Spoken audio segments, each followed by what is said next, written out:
Tu perds de l'argent chaque jour sans le réaliser. Pas parce que tu le dépenses, mais parce que sa valeur diminue en silence. Les prix montent plus vite que ton salaire. Courses, loyer, carburant, études, c'est l'inflation. Et si l'inflation n'était pas une erreur, mais une fonctionnalité du système?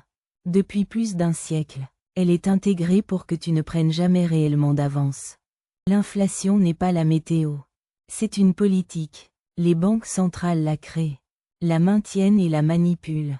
Le nouvel argent profite d'abord à ceux qui le reçoivent en premier. Le tournant, 1913. La Réserve fédérale naît avec la promesse de stabiliser l'économie.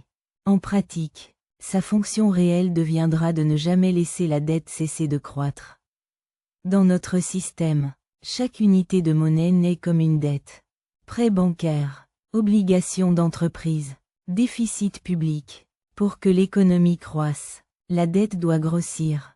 Pour que ces dettes restent supportables, l'inflation réduit leur valeur réelle au fil du temps. Les gouvernements adorent. Ils remboursent avec de la monnaie moins chère. On vise 2% par an.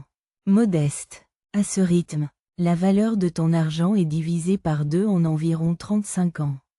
C'est une érosion lente mais certaine. Par design. Tu épargnes 100 000 euros. Le compte te rapporte 1% mais l'inflation est à 3%. Chaque année, tu perds environ 2% de pouvoir d'achat. Au bout de 10 ans, près de 20% envolés en termes réels. Gagnants, ceux proches de la planche à billets. Ils reçoivent l'argent neuf avant la hausse des prix et achètent des actifs. Quand les salaires montent, la monnaie est déjà diluée. Rome a rogné l'argent de ses pièces. La France a inondé d'assignats. Weimar, le Zimbabwe, le Venezuela ont sombré. Les détails diffèrent. Le mécanisme se répète. En 1971, la monnaie perd son encre. Depuis, le pouvoir d'achat chute, tandis que logement, études et santé explosent. Les salaires suivent mal. Transfert silencieux de richesse. On te dit que l'inflation est sous contrôle. Grâce à des moyennes. Substitution. Pondération. Illusion. Si le steak est trop cher, on te compte le poulet.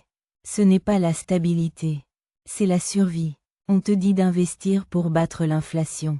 Mais ces marchés sont gonflés par la même création monétaire. Quand les taux montent pour lutter, les actifs chutent. La déflation alourdit les dettes et expose les excès. C'est pourquoi les banques centrales l'évitent à tout prix. Elles préfèrent imprimer plutôt que laisser l'édifice vaciller. Après 2008 puis 2020, des milliers de milliards créés pour sauver l'économie. Les actions et l'immobilier s'envolent. Les salaires stagnent. Les inégalités s'élargissent. Hier, un foyer achetait avec un seul salaire. Aujourd'hui, c'est plusieurs et souvent à crédit.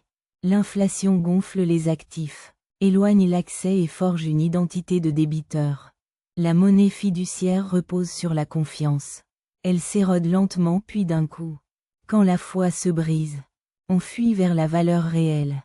Terre, or, bien tangible. La lucidité est une protection. Diversifie vers des actifs réels et des activités productives.